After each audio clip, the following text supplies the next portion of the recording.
What's up, movie trivia Schmoedown fans? Last year, I made a series of posters that basically depict every single faction in the Schmoedown as Pokemon. What I mean by that is every single competitor was a Pokemon, and every single manager was a Pokemon trainer. And I think I did a pretty good job, considering I didn't know much about half the characters. However, this year I decided to do the same thing over and over again, with the same rules, except there are even more competitors, and even more competitors in each faction, even though somehow there are less factions this year, which, as you can tell, was pretty tough on me, but I think I did an okay job with the posters that I've made, and presumably by now I've already posted on the Facebook group. Now, last year, it was a generally positive response from people. However, there were a few criticisms and questions and complaints, and you should have had this competitor as this Pokemon instead of that Pokemon, and that sort of a thing. So I figured for this year, I'm just going to cover my bases and just make a video where I go over every single one of the posters I made, and every single faction, and every single competitor, and explain exactly why I chose every specific Pokemon for each specific competitor. Now obviously it's going to be a pretty long video, so let's just not waste any time and jump right into it. First of all, I gotta explain a few rules. I try to fit every single competitor to a Pokemon based on sort of their personality, their history in the Schmoedown, their contributions to the Schmoedown, but for the most part I went off of nicknames and stuff like that, and my familiarity with the competitors, which was a huge challenge to me because I'm not really familiar with a lot of the rookies that came in from the fan leagues and from the Dragon Con players and all sorts of stuff for this season. So that was the toughest part for me personally when making these things. Also, one final rule that carried over from last year is I tried my best to have champions or former champions, competitors that at one point had held belts in the Schmoedown, to be portrayed as legendaries, or if that wasn't a possibility, really powerful Pokemon that pass as legendary Pokemon. And I think I did, for the most part, a good job with that. Also, you may have noticed that some of the competitors are being portrayed as Pokemon that aren't really actual Pokemon. There is a reason for that. For some of these, I actually used Pokemon from my personal fan region that I'm designing for myself. It's a fan region, it's a fan project that I'm working on, and if that happened in any of the competitors you've noticed, it's mostly because I couldn't really think of a better choice to portray these competitors as Pokemon other than the Pokemon that I made. So it's a little bit of a cheat on my end, but I personally still count it because these are my posters and I can do whatever I want with them. So let's jump into the first poster, and let me just say that I went over these alphabetically, so that kind of caused a little bit of a problem, but we're going to go through these posters alphabetically because that is the order that I designed them, and that is how I made the decisions that I made regarding each competitor and their Pokemon. And the first faction I made a poster to is the Den. Here we see Jessica Sloth as Slackoff, Peggy Gubbins as Ursaring, Alonzo Duralde as Drampa, Mark Riley as Zamazenta, Paul Preston as Machoke, Ben Goddard as Thievul, Rachel Silvestrini as Honedge, Sol as Solrock, Lacey Gillerin as Jader Paramo, David Del Rio as Sableye, and Thomas Harper as Orbeetle, with the manager Kate Mulligan as Bianca. Okay, first of all, let's address the manager situation. For last year's poster, Kate Mulligan was also Bianca, but it was Bianca from the first Unova games. In this poster, she is from Black and White 2, the direct sequels to those games, which I think makes the most sense because it's a brand new Kate, and it's very different, significantly different from the Kate that we got last year. Just like the Bianca that we see in Black 2 and White 2 is significantly different from the Bianca in Black and White, and also in the anime. First of all, I chose Bianca for Kate, primarily because, well, she's blonde. She does have a little pouch that she always carries around with her, and she's, at least in the first games, and at least in last season, a little goofy. And I love Kate, but she was a little goofy, and that was her character, but I think the new Bianca fits her character even more. And she even comes with glasses, so it works on every conceivable level. Let's talk about the competitors. Returning character is Paul the Powder Keg Preston, which is portrayed as a Machoke. It's the same thing I did last year. He was a Machoke because, you know, he's the Powder Keg, he's always a fighter, he's always kind of portrayed as that sort of macho-istic character, and I felt like Machoke in both this season and last season was the perfect fit for Paul Preston. Another returning character is Ben the Bandit Goddard, which I used as Thievel. Same thing I did last year. It's a bandit, and at that point when I did the posters last year, the bandit name kind of really hit its stride, and yeah, Thievel works the best for Ben Goddard. Speaking of Ben Goddard, let's talk about his teammate, Rachel the Switchblade Silvestrini. I did the same thing as I did last year. Hone Edge because it's literally a switchblade or a sword, whatever. Plus, you know, it kind of switches between two modes. This whole Pokemon. So yeah, a switchblade is a literal switchblade. And plus, I also, like I said, I did it last year and I posted it on a Facebook group. And Rachel Silvestrini actually replied to that and said that she liked it. And if Rachel likes it, then so do I. Also, I should probably say that at the time I made the first batch of posters, it was still during the time where Christian was hating on the idea of the Switchblade as a name, and he kind of confirmed that that was her nickname a little bit after I made those posters. And obviously I'm not suggesting that it was my poster that changed his idea, but it was kind of funny that I named her I kind of portrayed her as the Switchblade before she officially got the name of Switchblade. Now, another returning character in the den specifically is Soul as Solrock. It's the same thing I did last year. Soul, Solrock. They even share the same color. It's a perfect fit. Moving on to returning characters who weren't on the den last year. Diamond Dave Del Rio, which I'm now realizing that I forgot to put the Diamond nickname on the poster. I apologize for that. But yeah, even when he was on the Rockstars last year, he was Sableye because he's got diamond in his eyes, Sableye that is, and it's got diamonds on his back, and yeah, it's the perfect fit for Diamond Dave Del Rio. I couldn't see any other option for that competitor. Now here's another competitor that I think I could do better, but right now I don't see anything better for this guy. Jader the Hurricane Paramo. Technically speaking, there really isn't a Hurricane Pokemon just yet, or maybe there is and I'm just not really making the connection. So I kind of had Jader Paramo in both versions as cast form, hail form, because it looks like a hurricane. Even though it's an ice type, it's not really a flying type, but still, you know, it made sense to me. Also, Alonso Duralde as Drampa. I did it last year, and I still think it's the best fit. I mean, it's a normal dragon type, which means it's really bulky. Alonso Duralde is a powerhouse when pit up against the right competitor. Plus, they both have this silver hair stuff and the beard, and yeah, Drampa works the best for this guy. Mark Yodi Riley is an interesting situation. Last year, I also portrayed him as Zamazenta, but it was in the full shield form that I'm currently forgetting what the name of that shield was.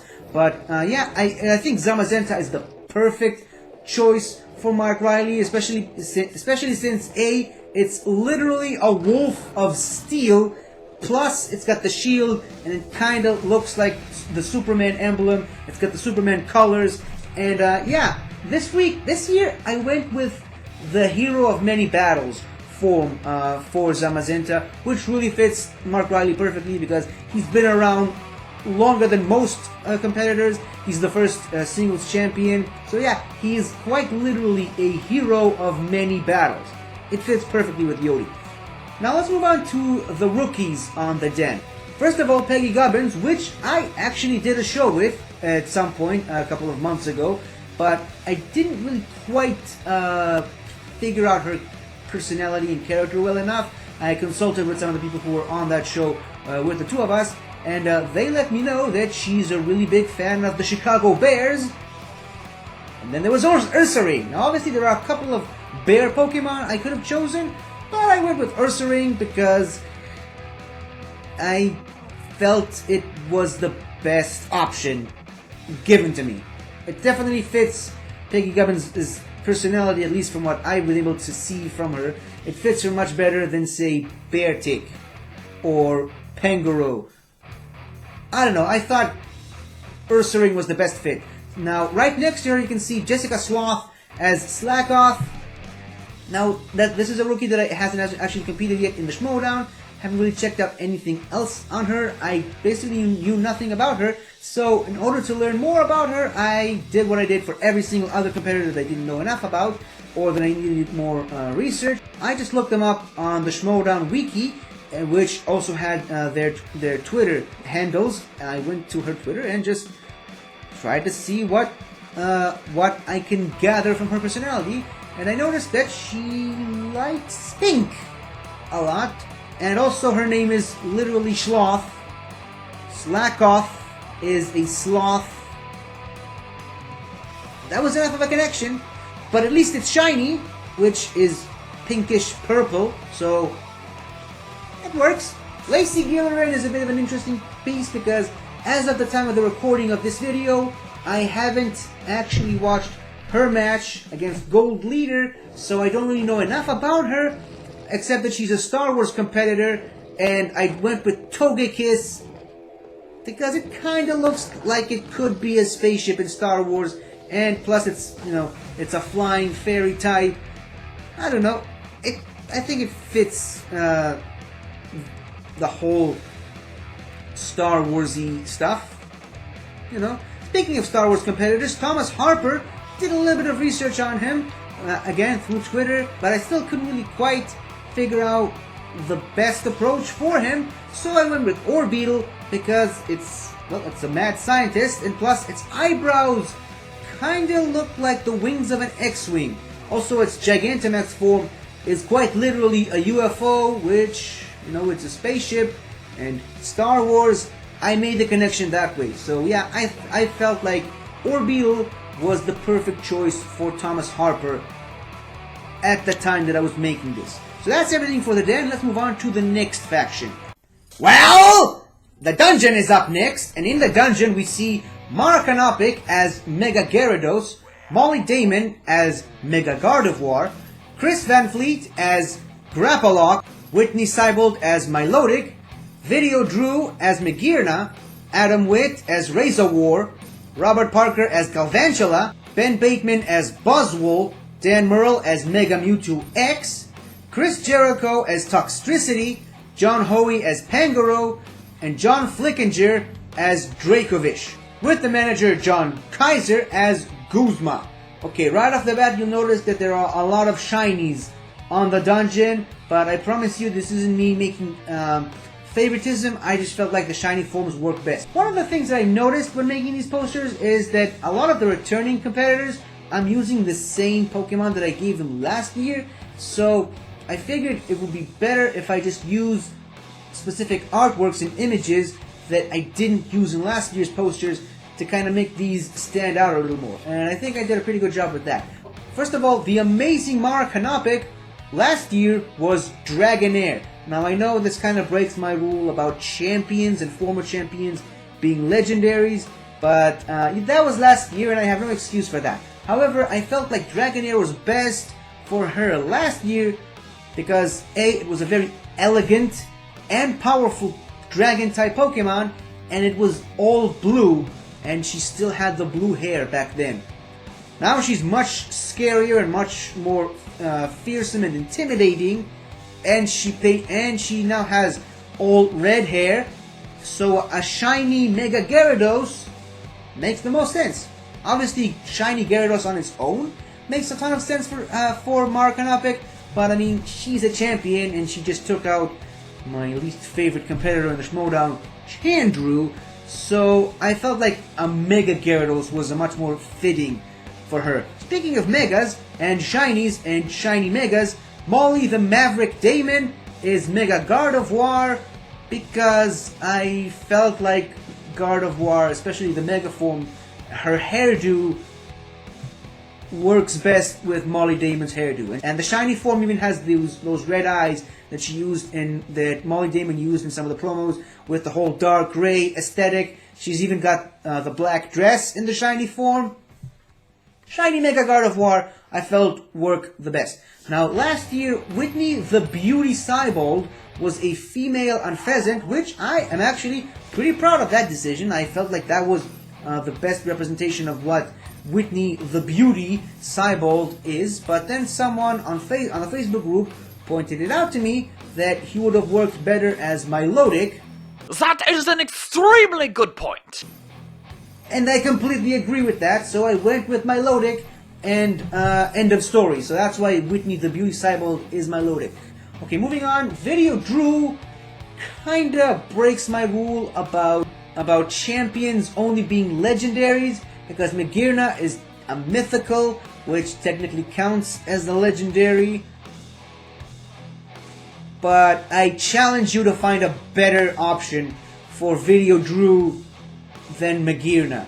Like, seriously, it's the best possible option I could have come up with. Speaking of finding alternate options for competitors, Adam the Razor Wit as Razor War, a Pokemon that I came up with for my personal fan region, because honestly, I could not have thought of a better option for Adam Witt. Last year he was Hitmonchan, and I'm still not 100% sure I made the right call with that one, but Razor War, a Pokemon that literally has the word Razor as part of its name, I could not have passed on the opportunity to give one of my Pokemon a competitor that I enjoy seeing so much. I definitely see Adam the Razor Wit as this Pokemon, but probably because I really want to, because it's my Pokemon and I really wanted him to be represented in this poster. So, yeah, I'm biased.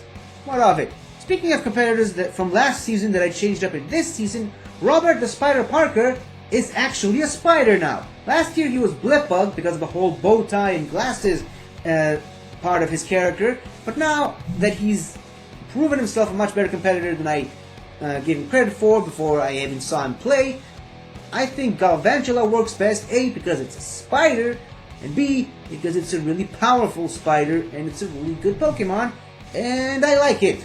So, yeah, Galvantula works best. Moving on to the two shiny legendaries on this list, and yes, Ultra Beasts are legendaries. Do not try to argue with me on that one.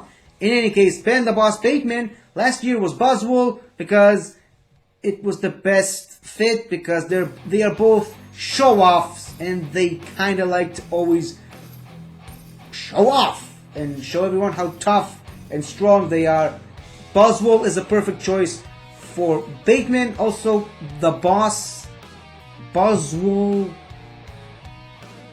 yeah, it works. But also in this season, it's shiny because it transferred over to the dungeon, and the dungeon's logo kinda has this greenish tint to it, and its shiny is mostly dyed with green, so I felt like that was the best option. Speaking of shiny legendaries, Dangerous Dan Murrell last season was Mega Mewtwo, which I completely agree with because it is still considered arguably the strongest Pokemon. I know it's still debatable, but some people still consider Mewtwo, especially the Mega forms, to be the strongest Pokemon in the games.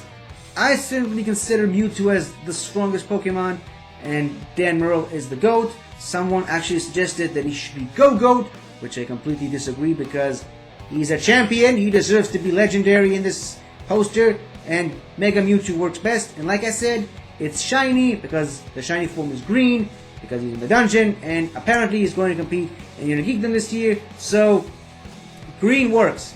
Now speaking of champions, let's talk about Le Champion. Chris Jericho as Toxtricity. It's a toxic rock star with a mohawk that plays guitar, and let's be honest, everyone thinks that Toxtricity should be the signature ace Pokemon of the gym leader Roxy. There is a manager called Roxy in the Schmoedown. Everyone knows that Chris Jericho should be on the stars or the rock stars, whichever one you want to call it. he belongs with Roxy. What other option do I have here?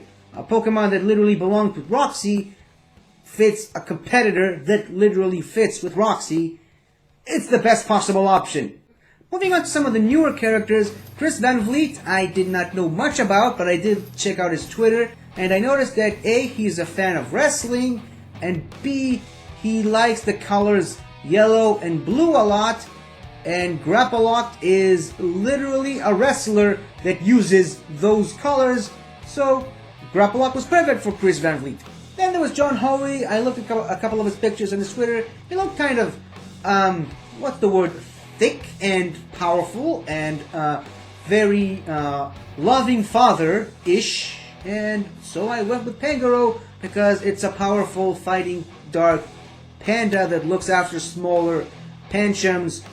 I don't know, it felt like the best possible option. Now here's the competitor that probably caused me the most amount of problems.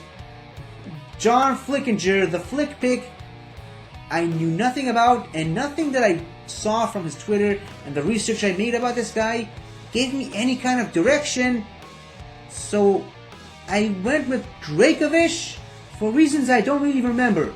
Maybe because I couldn't really peg him and I noticed that he was a combination of several different things, and Dracovish literally is a combination of two different fossils?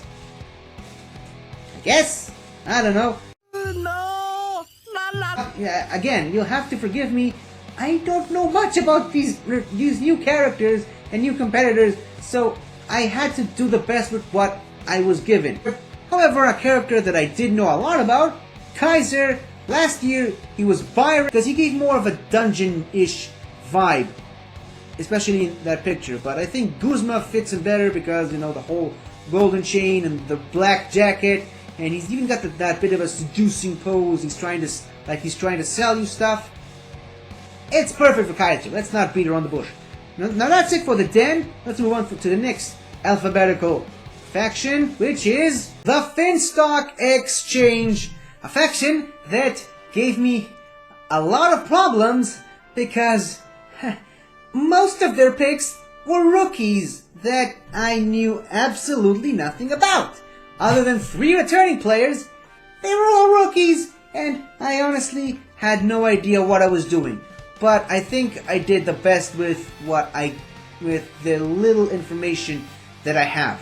And the Pokemon that I chose to represent the Finstock Exchange are Taylor Robinson as Fletchling, Mark Hass as Sawsbuck, Kim Taylor Foster as Dubwool, Jeff Kong as Nidoking, Rick Radis as Berserker, JTE as Marshadow, the Barbarian as Barbaracle, with Elvis as Linoon, John Roca as Regigigas, Gold Leader as Golduck, Ty Lieberman as Tyrant, Griffin Newman as Drowsy, and Brother Lomas as Indeedee, with the manager Bobby Gucci as Chuck.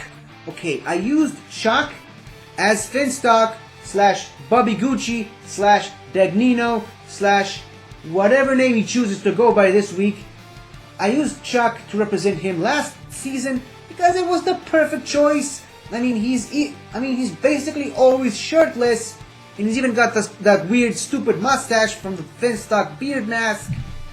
Yeah, Chuck is the best. I don't think anyone would argue with me on that. Now, as far as JTE, Little Evil, Marshadow is a mythical, and like I said earlier, mythicals count as legendaries in my opinion. And Marshadow, it's little, and it's got that evil-y look, even though technically speaking Marshadow isn't really evil, but it's just the perfect choice. And like I said, I used Marshadow as JTE for last season, and a lot of people agree with me on that. Now here's another thing that I think a lot of people would agree with. Craig Gaynor, the Barbarian, as Barbaracle. It's a barbarian, it's Barbaracle. It's a barbaric barnacle. It's the Barbarian. There's no other way to put it.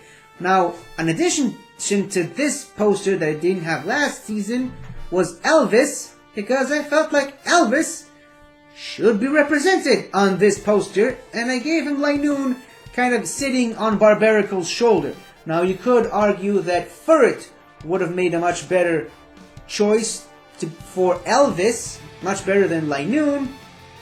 However, I don't know if you know this, but Mark is actually 5'11" in the game.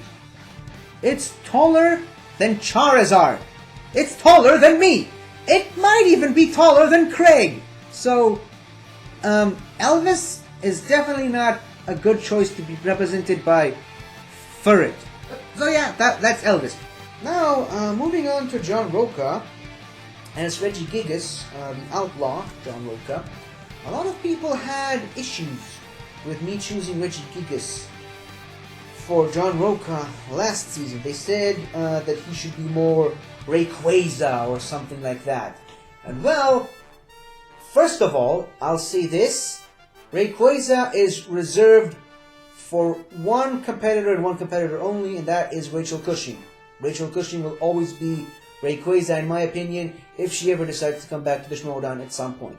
But the reason I went with Regigigas for John Roca, it actually made a lot more sense last season, but I'll say it here now. First of all, I mean, it's got the broad shoulders, just like Roca does. I mean, it's a really powerful Pokemon. Don't get me wrong, it's really strong. I mean, it's said to have been strong enough to pull the continents together and shape the world, which brings me to my next point. It's ancient, it's very old, and you know, we always make the old jokes about Roca. But also, the main reason it made more sense last season is because Regigigas is only useful after 4 rounds because of the whole slow start thing. You know, for the first 4 or 5 rounds, its stats are weakened. 4th round Roca. Like I said, it made much more sense last season than it does this season. But I think we spent enough time talking about the returning competitors. Let's talk about the rookies, which actually didn't really give me as much problems as I thought they would because they were all rookies. But at least one thing that is always consistent with the Finstock Exchange is that all of them are characters in their own right. Gold Leader is Golduck. They have gold in the name. Plus, Gold Leader is bluish, so it's kind of a reference to Blue Leader. If you would choose to go that direction, Golduck is Gold Leader. Brother Lomas as Indeedee, specifically male Indeedee because Brother Lomas, it's a male. And also Indeedee, normal psychic, and Brother Lomas is a priest, which, I mean, it's kind of a normal psychic. It's a psychic without being psychic. I don't know. Plus Indeedee is mostly blackish and white-ish, which really fits well with Brother Lomas's. I don't even know if it's a character or not, but it really fits with Brother Lomas. Indeedee is Brother Lomas. Brother Lomas is Indeedee. Is Brother Lomas is Indeedee. Okay. Tyler the Robinson as Fletchling. Fletchling is quite literally a robin. I mean, even in the Pokedex, it's described as the tiny robin Pokemon. It's a robin. Mark the Moose Hass is an interesting one. There really isn't a moose Pokemon yet. However, there is S.W.A.G, which is a buck. It's a deer Pokemon, similar to Stantler, but much cooler and a much better Pokemon with a much better gimmick. And speaking of the gimmick, when Gucci recruited Mark Hass to the Finstock Exchange, he said, and I quote, a 4-division player and the best Inner Geekdom player by far. Those are pretty much the exact same quotes he said when he recruited him. And wouldn't you know it, S.W.A.G actually has 4 different forms, one for each season. And I specifically went with the summer form because it's green, which is the color of Inner Geekdom. Everything fits. Now Jeff King Khan, obviously you would assume I would go with Kangaskhan. However, Kangaskhan are only female in the game. But Jeff King Khan is obviously a man, and well, Nido King literally has the word king in his name. So that was the best fit. Rick the Rager Radis as Berserker. Berserker pretty much comes from the word Berserker. So it's kind of like he's always in a fit of rage, like the Rager. Made sense to me, to be honest. Ty Lieberman, I did actually look him up on Twitter, and the first thing I saw was a picture that he shared of the entire Finstock Exchange in a Zoom call, doing some kind of mock match.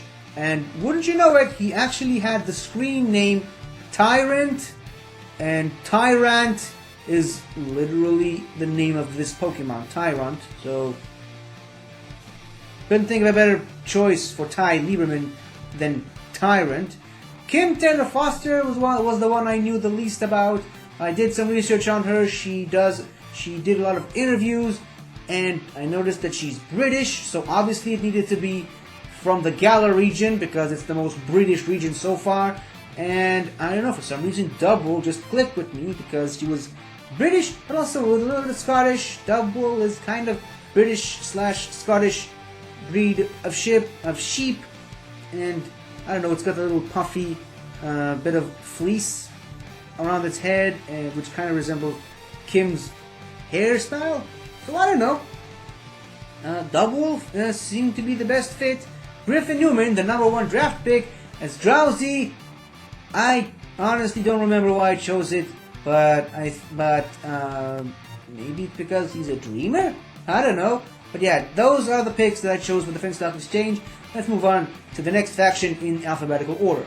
KOrruption is up next. And in KOrruption we find Mark Hoyk as Malamar, Claudia Dolph as Carbink, Clee Wiggins as Frostmoth, Elliot Dewberry as Tyranitar, Adam Collins as Zeraora, Mike Kalinowski as Zygarde Complete Form, Chance Ellison as Hoopa Regular Form, Marisol McKee as Frostlass, Joseph Scrimshaw as Zatu, Jacob London as Mienshao, Sean Sullivan as Smeargle, and James White as Charmeleon, with the manager Shannon Barney as Iris. Okay, so this was basically the easiest faction to make this season because most of the competitors on this faction are returning competitors. More importantly than that, most of the competitors on this faction were on this faction last season, so it made sense to me. First of all, I gotta start off with Mark Hoyk as Malamar.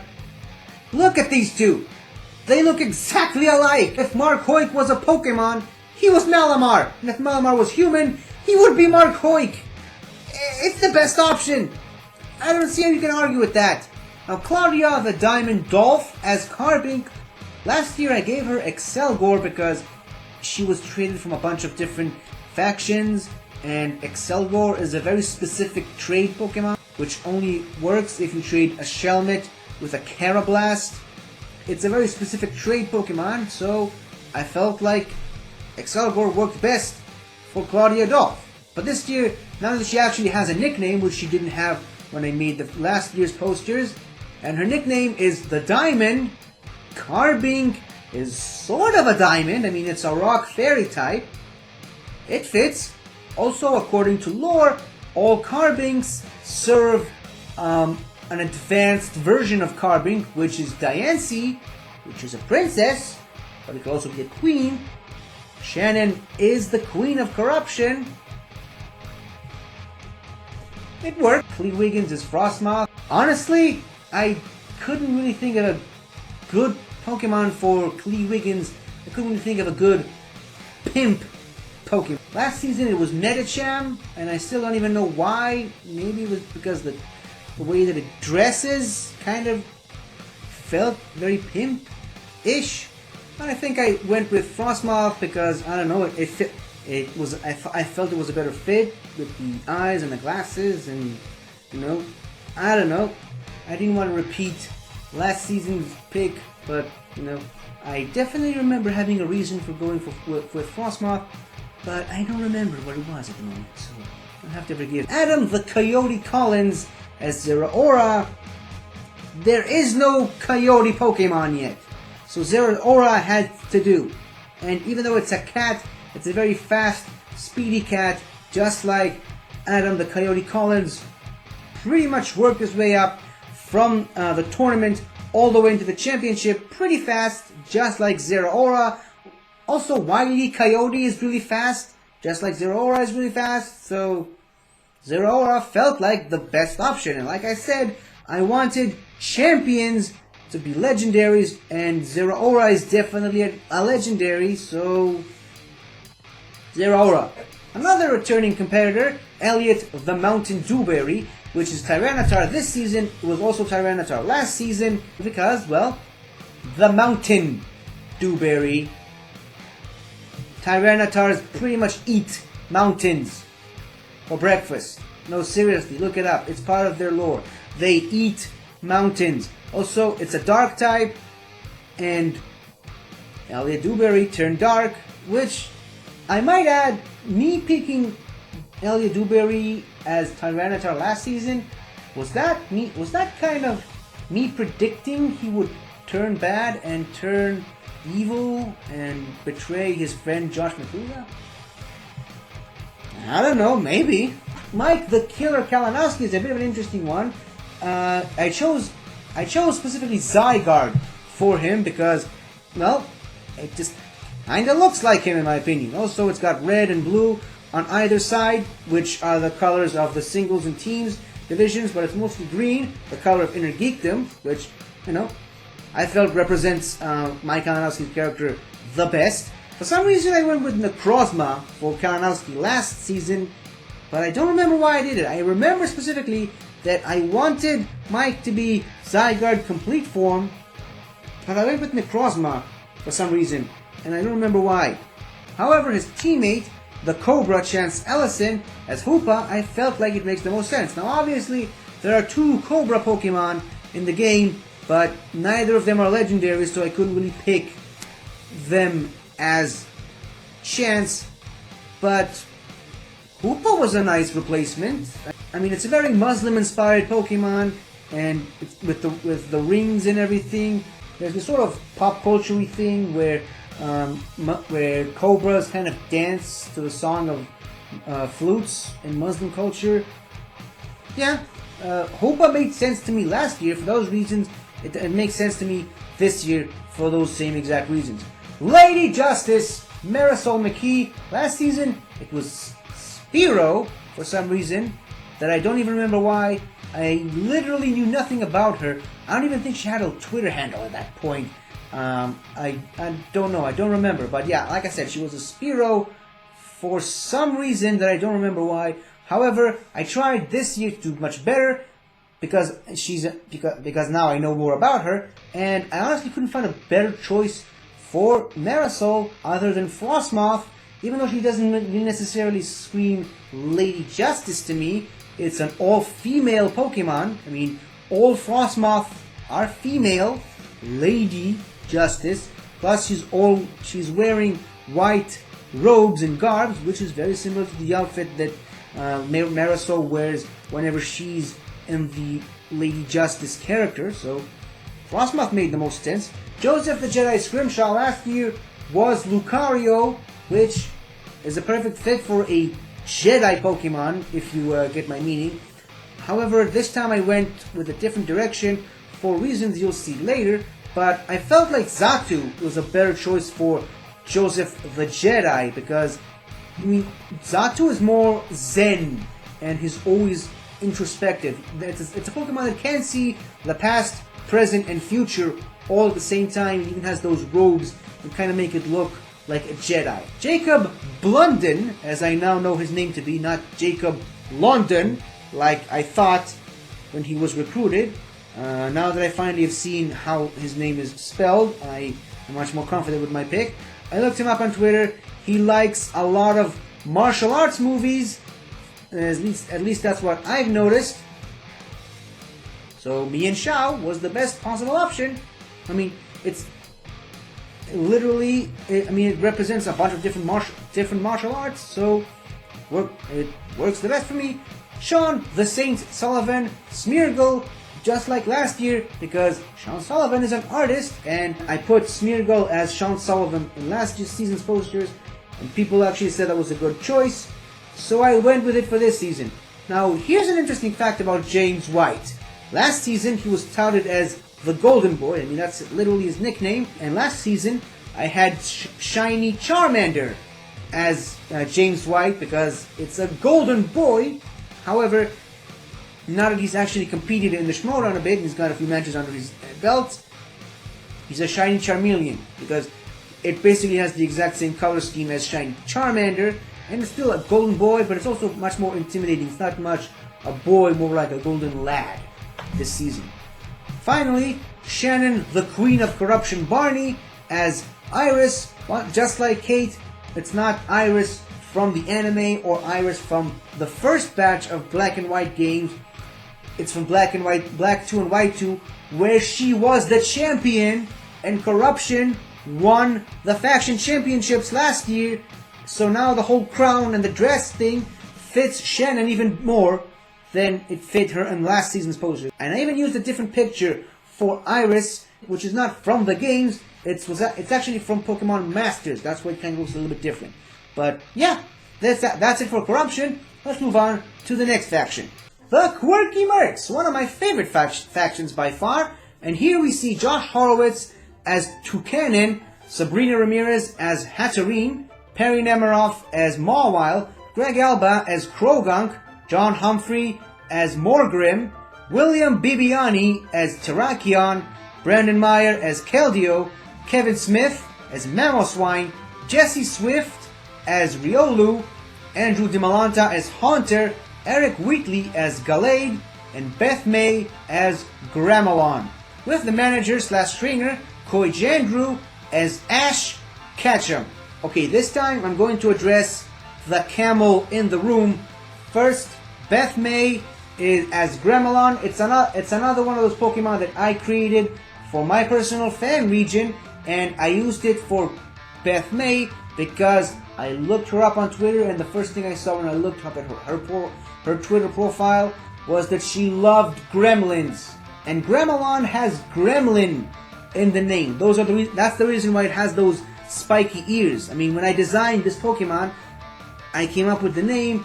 I kind of noticed that it has gremlin in the name, so I decided to make that a part of the Pokemon character, that it's like a gremlin, it's very mischievous, so that is why Beth May is Gramelon, my original creation, which is sort of where the gremlins connection comes from. Now, as far as the trainer goes, Crazy Koi Jandrew, he was Ash Ketchum last season, but it was Ash Ketchum from the Johto League. That was the specific picture that I used. This year, I have him as Ash Ketchum from the Hoenn League, because it's a brand new season and, gotta move on in the world. Speaking of which, his two returning competitors, William the Beast Bibiani and Brandon the Kid Meyer, as Terrakion and Keldeo respectively, it's the same thing that they were last season.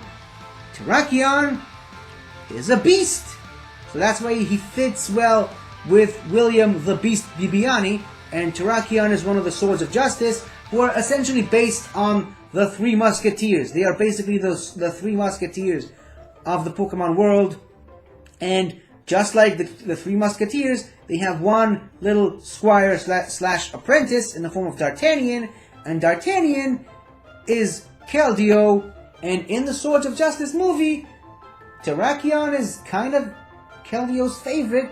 I mean, he's sort of like the big brother figure to him, just like Bibbs is the big brother figure to the kid. These two are just perfect for each other, so that's why I went with them for this season as well. Now, Kevin Goodenough Smith is Mamoswine because of Tuss. Also, Honest Traders kind of had Mamoswine as Kevin Smith, so it was too good of an opportunity not to use that little slight inside joke. The real rejects are a bit interesting. John Humphrey, the Mad Hatter. It's Morgrim. Now, Morgrim isn't really the Mad Hatter, but it's kind of close to it, and that's exactly what I did for last season. It also has this crazy hairdo that John Humphrey sometimes has. Now, Greg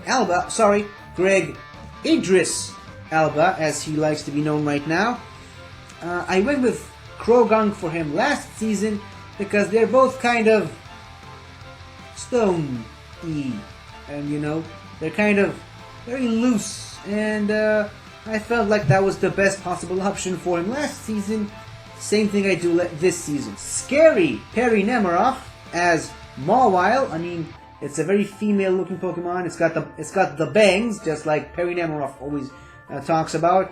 They have the same sort of fun and mischievous disposition. Also, its hair is kind of a horror show. Perry's a horror fan, and I feel like Mawile is the best possible option for Perry because she looks pretty and very sweet, but she could be very scary if you get too close, just like what happened to Kalinowski last season. So that was perfect in my opinion. Another returning competitor, Andrew the Haunter Dimalanta, and here is portrayed as Haunter the Pokemon, not Hunter, Haunter, which is kind of a funny play on words, but also he was Haunter last season in last season's posters, and I figured why not carry it over this season as well. Plus, I kind of like the fact that it kind of looks like he's resting his hand on the T from the Quirky Mercs, or maybe he's just grabbing it to try to drag it down to hell or something, I don't know. I kind of like the way I positioned Haunter in a way that he's kind of holding the T but also licking the T at the same time. Kind of funny. The final returning competitor, Sabrina Ramirez, or as she's now known as the Siren, I went with Hatterene. Now, obviously, you could argue that Primarina works better for Sabrina because it's literally a siren. One small problem though, it's a very feminine looking Pokemon. However, it's a starter, and as a result, it has an 88.5% of being male. And I couldn't really pick that to represent Sabrina. So I went with Hatterene because it's clearly a more feminine looking Pokemon. It is an all-female line, so there goes that problem. Plus, it's a witch, and it's a bit of a slight reference to Sabrina, the Teenage Witch. I don't know. I like that joke, so Hatterene is Sabrina for this poster. The first new competitor that I want to talk about is Jessie the Jackal Swift as Riolu. Riolu is a jackal, so it's the perfect fit for Jessie the Jackal Swift. Finally, Eric the Knight Wheatley as Gallade.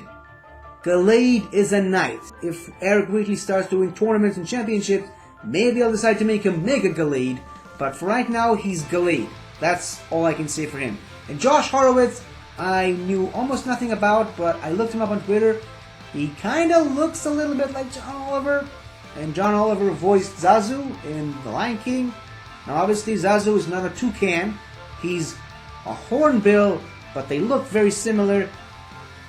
So yeah, Josh Horowitz as Toucanon, because that's my best excuse for now.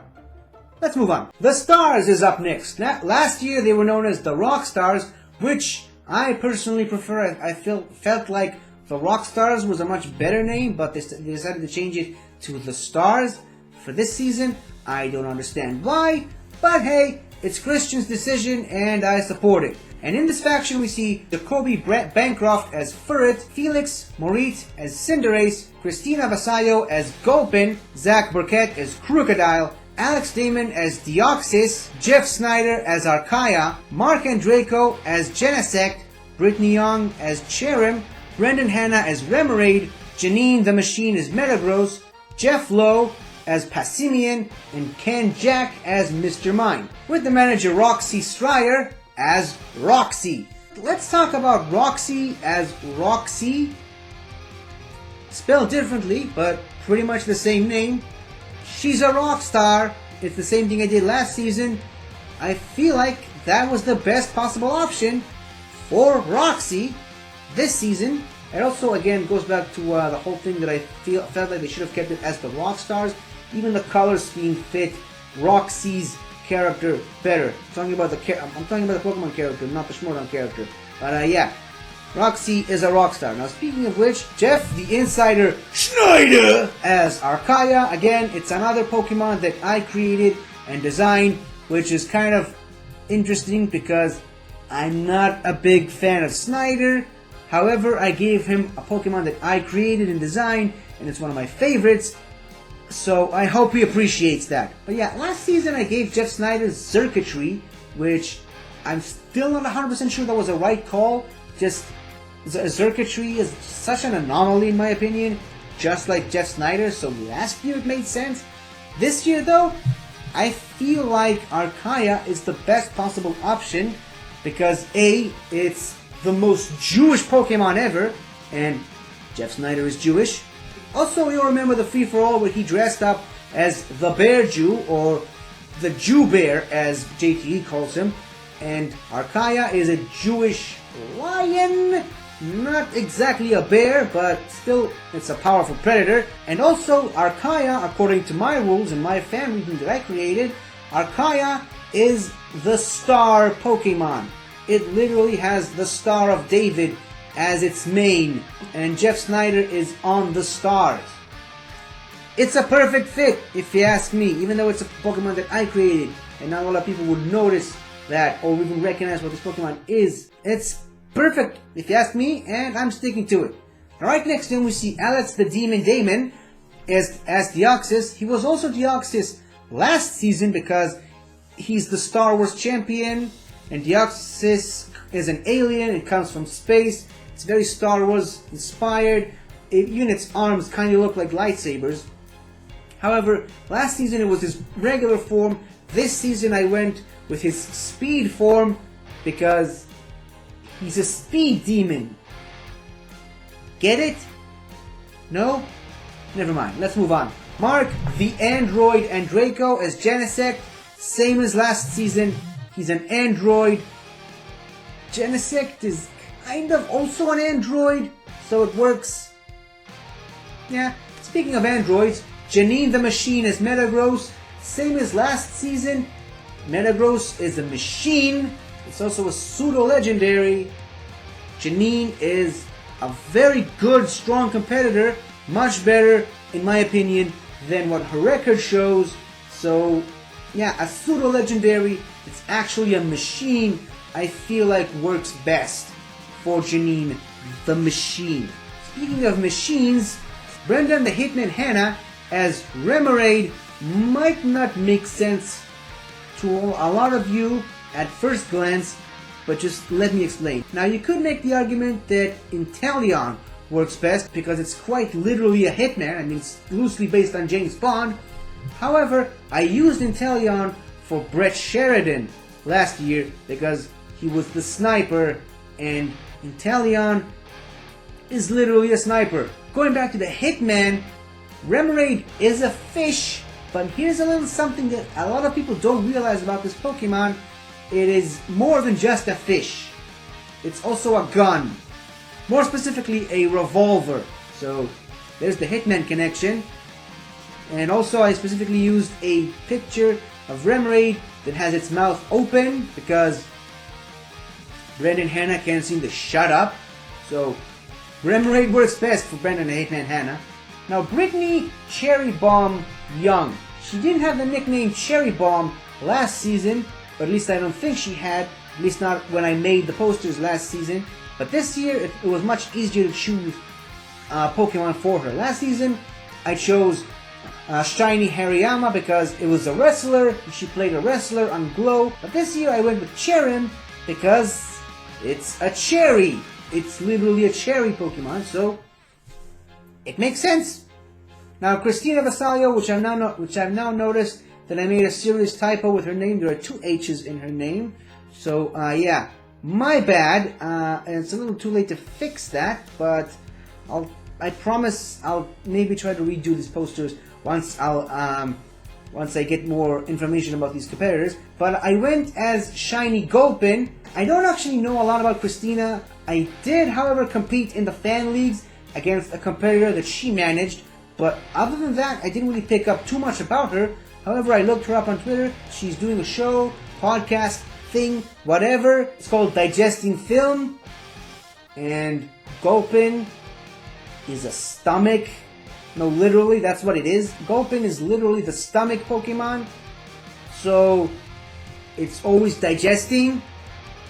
Plus, it's shiny because blue, I think, works best with Christina than Gulpin's original color, which is green. Oh yeah, Gulpin. Now, Felix Marie, I looked him up on Twitter. He loves football, or as Americans say, soccer. But everywhere else in the world, including here, it's football. I'm sorry, that's just what it is. Also, I noticed that he's a fan of Manchester United, and well, Cinderace is literally a soccer Pokemon. Its signature move is kicking around a fireball, and it even has the colors of Manchester United. So, Cinderace, it made the more sense. Now, Jacoby Bancroft, remember earlier when I said that Ferret is 5'11"? Yeah, that's why Ferret, as you can see in this poster, is so big. This is more or less the actual size of this thing. It's taller than an average human. It's taller than me. And by the way, the whole 5'11", this isn't from head to tail. This thing when standing up, it's like 2 meters from head to tail. But when it's standing up, it's 5'11".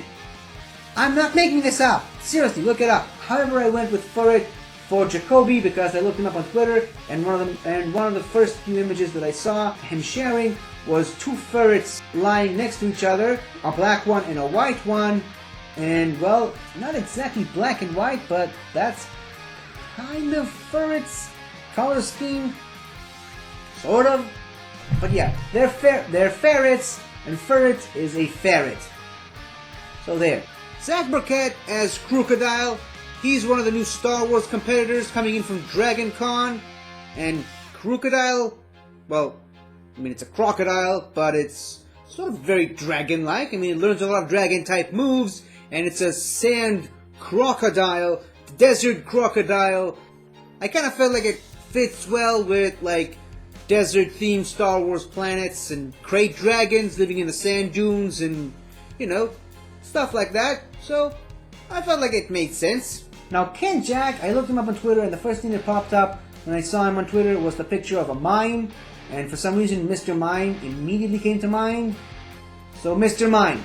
Jeff Lowe, I looked him up, he's an American football fan, not regular football, an American football fan, and I went with Passimian, the actual football Pokemon. Now, and obviously, Passimian is a rugby Pokemon, which is another British sport, but it kind of feels more like a football type of a thing. I don't know. Passimian made the most amount of sense to me, so I went with Passimian. But that's it for the stars. We only have 2 more factions to go, so let's move on to S.W.A.G, Drip Drip, baby! And here we see Frank Moran as Bo Crouch, Jen Camp as Mudkip, Haley Fouch as Delphox, Lon Harris as Scrafty, Paul Oyama as Tapu Koko, Chandru Dandapani as Blacephalon, Eric Zipper as Zebstrika, Laura Kelly as Mega Ampharos, Vinny Mancuso as Alolan Sandslash, Andres Cabrera as Mega Pidgeot, Bradley Tingle as Bayonet, and Jonathan Harris as LGM, with the manager Winston Marshall as Marshall. Okay, let me just address this thing first. I don't like Chandru. I hate his guts. I absolutely despise Chandru. He's my least favorite competitor. For character reasons, obviously, and for storyline reasons, of course. But I hate him, which really pains me, the fact that I gave him a Pokemon that I actually like. However, it's not really a beloved Pokemon, so I felt okay with giving him Blacephalon. Again, I've said this multiple times, Ultra Beasts count as legendaries in my opinion, and since Chandru has won a belt somehow, he is a former champion, he gets to be a legendary, and I chose Blacephalon for him. Last season he was Eevee because he was the chosen, and Eevee at some point was a starter, so he was chosen by the people who played Let's Go Eevee. But yeah, the chosen made sense with Eevee. However, now that he's a former champion, I went with Blacephalon because they're basically the same. They're both show-offs, and they both love to dance. So Blacephalon made sense for me. Also, just look at Blacephalon's walking animation. Doesn't that look exactly like Chandru when he's doing his stupid dance thing? I mean, look at it! Blacephalon running is exactly like Chandru dancing. At least that's the way I see it. And I hate Chandru, so that's why I gave Blacephalon to Chandru. Moving on to a competitor that I actually enjoy watching, primetime Poloyama. Okay, so last season he was Mega Garchomp, and the reason for that was the joke of him being the shark was still kind of fresh and new, and I liked that nickname. Christian did not, but I liked it. And Garchomp is a land shark. I gave him the Mega form because he was a former champion, so it made sense. But this season, that joke is long gone, so I decided to go with an actual legendary Pokemon. And Poloyama is from Hawaii, so obviously I needed to choose a legendary from Alola, where my options are incredibly limited because I either go with Solgaleo and Lunala or Necrozma, which neither of them fit Poloyama. So it's either them or the Tapus. Now obviously Tapu Fini and Tapu Lele are out of the picture because they're very feminine inspired, even though they're genderless. So my only two options were Tapu Bulu and Tapu Koko, and I went with Tapu Koko because I felt like it portrays Poloyama's character much better than Tapu Bulu. However, if Poloyama eventually one day decides to go back to the dungeon, goes back to the whole red jacket and sunglasses, Tapu Bulu is not a bad choice. So I'm still putting that option on the table. Now his teammate, the delinquent Lon Harris, is in a bit of an interesting situation because last season when I made these posters, Lon Harris was still known as the Professor. So I went with Oranguru because, I mean, it was the best possible fit at the time. But now that he's the delinquent, I had to go with Scrafty because it's literally a delinquent. Now, in the Pokédex, it's classified as the Hoodlum Pokemon.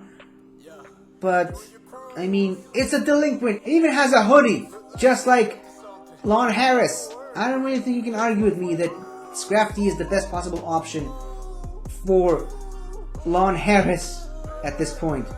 Now, Eric Z-Man Zipper, or the Z1000 as Kaiser calls him, last season I gave him Unknown Z because I honestly couldn't think of a better option. Unknown Z is literally the letter Z in the Pokemon alphabet. It fit the Z-Man better, but this year I decided to go with Zebstrika because it's a zebra. It starts with a Z, it has lightning bolts on it, it has Z's all over it. It's the Z-Man. There's no other way to put it. Now, Lights Out Laura Kelly is interesting. Last season when I made the posters, I've had her as Illumise because she was still the Luminous Laura Kelly. And Illumise kinda had Illuminate in the name. Also, it has the word Illum in it, which used to be the planet where young Jedi went to find their Kyber crystals back in the day. So Illumise was the perfect choice for the Star Wars competitor that Laura Kelly is. This season, with her being Lights Out Laura Kelly, I decided to go with Mega Ampharos. A, because it's really tall, just like Laura Kelly. It even has the proper hairdo that kind of fits Laura Kelly better, and it's covered with light bulbs on it. And in the games, as well as the anime, there is an Ampharos in the lighthouse in Olivine City, and there's a major part of both the games and the anime that the lights go out because the Ampharos is sick, and you know, Laura Kelly is in a faction that she doesn't want to be in right now, so that kind of fit into place nicely. Vinny the Ice Pick Mancuso is an interesting choice. Last season I had him as Bergmite because it's an iceberg or icicle, but I've since done some research and that is not an ice pick. I now know what an ice pick actually is. It's not an iceberg or an icicle, it's literally an ice pick. So that's why I went with Alolan Sandslash. A, because it's covered in ice, it's an ice type, but also its claws are literally ice picks. That's why it's also a steel type. It is an ice steel Pokemon.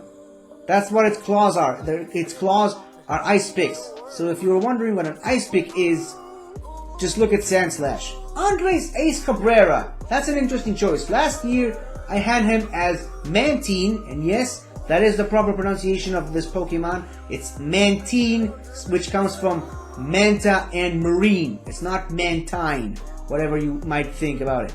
And the reason I chose Mantine for Ace is because it's loosely based on a fighter jet. Remember earlier when I said that Remoraid is a gun / revolver? So whenever you see Mantine with some Remoraids under its wing-like fins, it's basically a fighter jet with missiles and weapons underneath its wings. That's why these Pokemon are almost always seen together. But I kind of felt like this year I can do better for Mr. Upset City himself. So I went with a literal ace, Mega Pidgeot, because it's the only Pokemon that the rival in Let's Go Pikachu Mega Evolves. It's an ace, it's Gen Camp, also known as the Meme Queen. Last season she was Mudkip. This season she's a shiny Mudkip. The main reason for that is because she's the Meme Queen, and Mudkip is a very memeable Pokemon. There was that very popular meme of, I heard you like Mudkips, so Mudkip made sense for her. Also last season she was on The Usual Suspects. Their primary color is blue, which fits well with Mudkip. However, this season she's on S.W.A.G. Their primary color is purple. Shiny Mudkip is purple. It fits. Now Haley the Fire Starter Fouch is Delphox, same thing she was last season. Delphox is a starter Pokemon, which is Fire type. It is the Fire type starter of the Kalos region. It even has a flaming torch in its hand because it's starting fires. Also, it's a mage, and Haley Fouch has a podcast called The Witching Hour. She was part of the Witching Hour last season. She's basically a witch, and Delphox is a witch. Now, of course, same problem I had with Primarina earlier. It's 88.5% male, but this time it's a much better fit for Haley Fouch to be a female Delphox. I don't know, it was a much better fit than Primarina for Sabrina, so I'm sticking with this one. Now let's move on to the Pokemon from my personal fan region that I came up with and put it into this poster. Crouch for Frank Bam Bam Moran. I honestly couldn't think of a better choice for this guy. I mean, in a lot of his promos, he's always kind of punching the air, going bam bam. And Crouch is a fighting type. Also, it's based on a frag grenade, and frag grenades explode. So, you know, bam bam.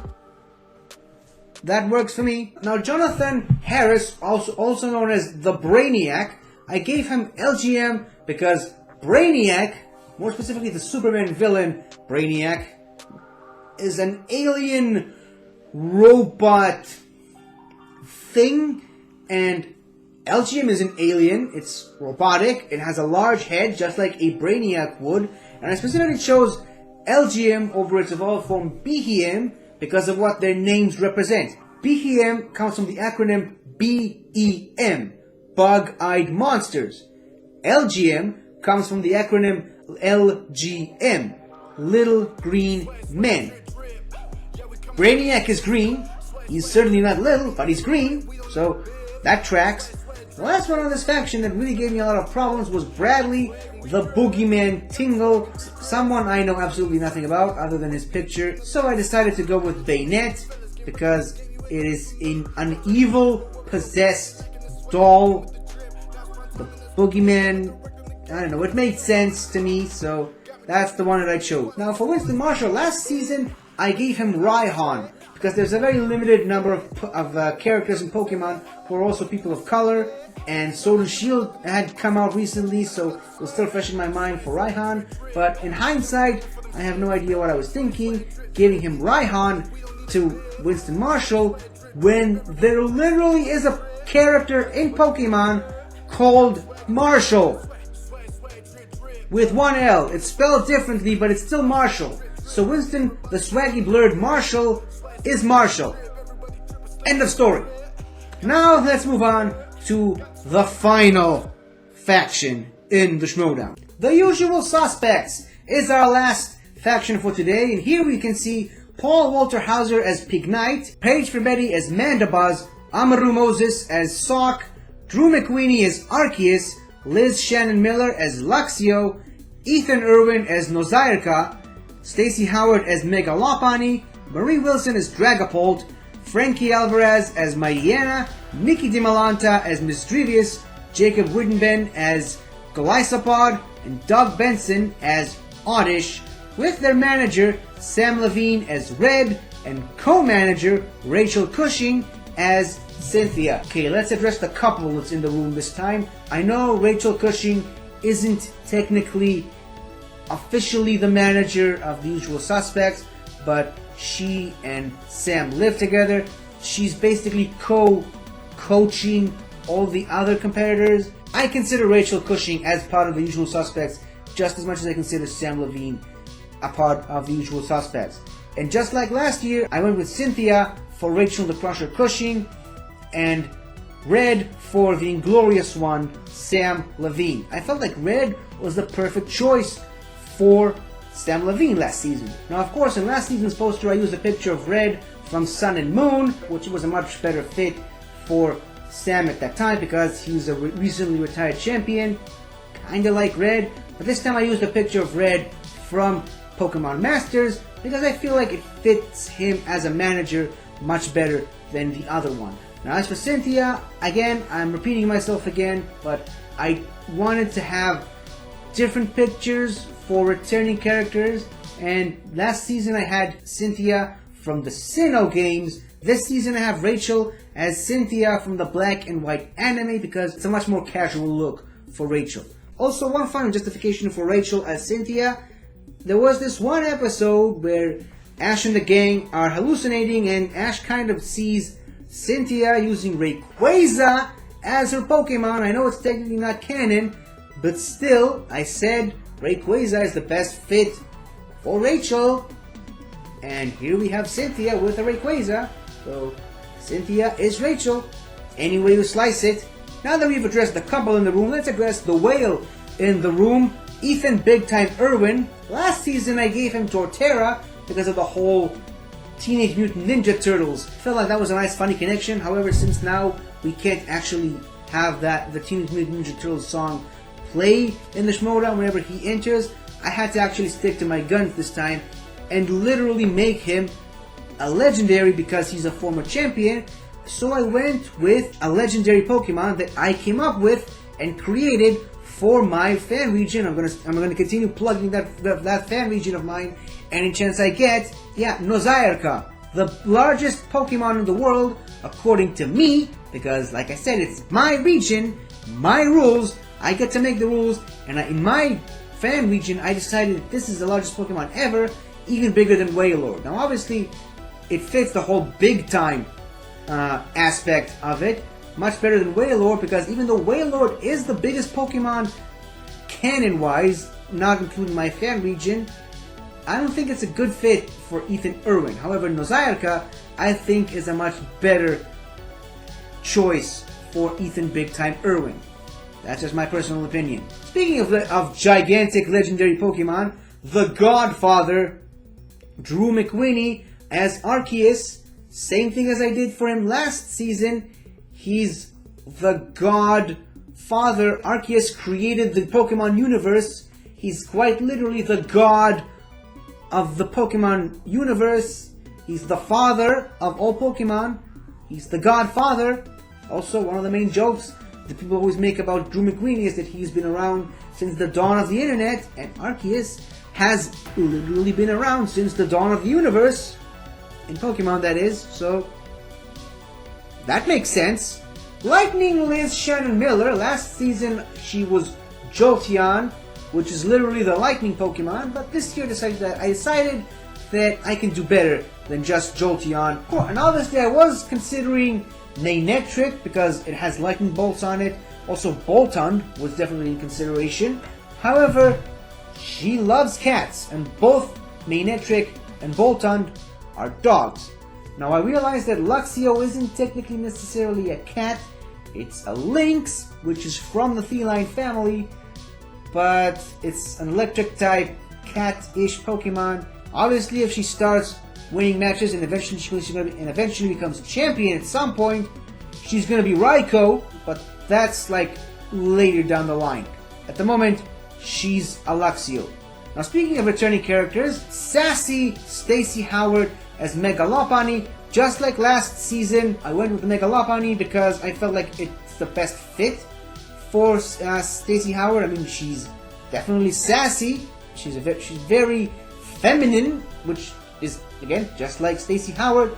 And also the shiny form is pink, which is the closest I could get to a redhead, even though it's not technically a redhead. Obviously, unlike some other returning competitors, I used the exact same image for Lopunny that I used last season, because searching for pictures of Lopunny on the internet, it's a rabbit hole. Let's move on. Right next to her, we see marvelous Marie Wilson as Dragapult. Now, she's a Dragon Con competitor, so I felt like it would make sense if she was literally a dragon on this poster, a dragon type. And I felt like Dragapult was the best option because it's kind of based on a stealth fighter, and Marie Wilson has all these schematics of Star Wars ships right behind her when she's competing. I also went on the Ultimate Schmoedown After Show with some Lego Star Wars ships, trying to stomp her and see which ones she could recognize. I actually managed to stomp her with one ship, just saying. But yeah, Dragapult is a stealth fighter that kind of looks a little bit like a lot of Imperial ships, especially Imperial cruisers. It also very much resembles the Supremacy, Snoke's signature ship. And by the way, I actually do have a Dragapult in Pokemon Sword that I caught, and I named it Supremacy after Snoke's ship. Just wanted to point that out. Now, Amaru Moses is an interesting one. I looked him up on the Schmoedown Wiki. I noticed that he was wearing a New York Lakers jersey, or some team from New York. I don't know sports, but it was a purple shirt. It says New York on it, so I felt like he has to be a Pokemon from Unova, because it's literally a region based on New York. And so I was scrolled down all of the Unova Pokemon. Bisharp came to mind at some point, but then I looked at Sock, and Sock's head shape kind of reminded me of Amaru Moses' head. He even has the S thing, which kind of reminds me of Amaru's beard thing, and I just couldn't get the image of Sock as Amaru Moses out of my head. Also, I used the shiny form. This is shiny Sock, by the way, just saying, which is purplish, just like the jersey that he was wearing in the picture, so it all fits. Now, speaking of Unovan Pokemon, Paige for Betty, the Boston Badass, as soon as I saw the nickname, the Boston Badass, I decided to go back to Unova because it's the most American region by far. Not necessarily based on Boston, it's more New York inspired, but that was the closest thing I could find. Now again, I scrolled up and down all of the Unovan Pokemon, and I felt like Mandibuzz made the most sense because A, it's a badass vulture thing. Also, it's an all-female Pokemon line. And Paige for Betty, female competitor, works for me. Now right next to her we see Paul Walter Hauser. I couldn't really think of a good matchup for him. I know that he was in a couple of episodes of Cobra Kai. I was obviously considering Arbok, because it's literally a cobra. Felt I can do better than that, so I went with Pignite, because it's a fighting type, it's a fighter. Also, Embor is very much karate inspired. It's loosely based on one of the characters from Journey to the West, and Cobra Kai has a lot of karate in it, and I didn't feel like Paul Walter Hauser fit Embor just yet. However, I was willing to give him Pignite for the time being, so I went with Pignite as his Pokemon. Frankie the Animal Alvarez as Mightyena, obviously with a nickname like the Animal, I had to give him something that's very beastly and very animal-like, so I went with Mightyena because it's a very beastly Pokemon. It's a hyena. It's an animal, no doubt about that. Now, Nicky DiMolanta is an interesting one. I went with Misdrevious because, as I previously mentioned, I gave Andrew DiMolanta Haunter because he's a hunter. Haunter is a ghost type, so was Misdrevious. Haunter was introduced in Generation 1, Misdrevious was introduced in Generation 2. the generation directly after that. And I don't know, I kind of liked the idea of Haunter and Misdrevious as a ghostly couple. I kind of liked that idea, so I went with Nikki DiMolanta as Misdrevious for that particular reason. Second to last, the penultimate competitor, Jacob Wittenband as Golisopod. I looked him up, didn't really know much about him. I noticed that he's a Star Wars competitor, so I went with Golisopod because it looks like General Grievous. Also, the honest trailers for Pokemon Sun and Moon had Golisopod as General Grievous. It was the best fit, in my opinion. Now, the final competitor we're going to go over today is Doug Benson as Oddish, because it's the weed Pokemon. Now, if he actually competes this season and gets a few victories under his belt, I might decide to change him to Stone Jurder, because he's always stoned. Yeah, so that's it for all of the factions, all the competitors, all the managers, all the Pokemon, all the characters in these posters. And boy oh boy, I need some rest. I hope you guys found this video fun and informative, because it was very tiring to make, and yeah, I hope you guys appreciated all the work that I put into these posters. Now obviously I've noticed a couple of spelling mistakes that I made throughout these posters. I apologize for that. I apologize to the competitors if they see that and think that I wasn't trying my best. Again, these are just mistakes that happen. You only notice them after the fact, and at some point, sometimes it's a little too late to go back and fix them. I'm probably gonna redo these posters later down the road, maybe during the off season when there aren't really a lot of matches going on. So I'll have to think about it. But until then, thank you. If you've watched this video and enjoyed it, please leave a like and a comment below to tell me what you think about my choices. Tell me why I'm wrong for picking these specific Pokemon for these specific competitors. And if you saw some of the Pokemon from my personal fan region in these posters and you like them and you want to see more of them, you can also check out my Patreon, where I show off the new images of all these Pokemon that I created, and I give updates on this Pokemon fan region that I'm working on regularly every couple of weeks or so. I got a bunch of new artwork to share with some new Pokemon that may or may not be making their way into the next batch of posters. I don't know, we'll see. But yeah, you can check out my Patreon if you want to see more of this Pokemon fan region that I'm designing. So that's it for this video. I gotta go rest up because I've been talking for over an hour now, and my throat and myself are getting very, very tired. So thank you for watching if you have, and I'll see you guys in the next Schmoedown match. Goodbye!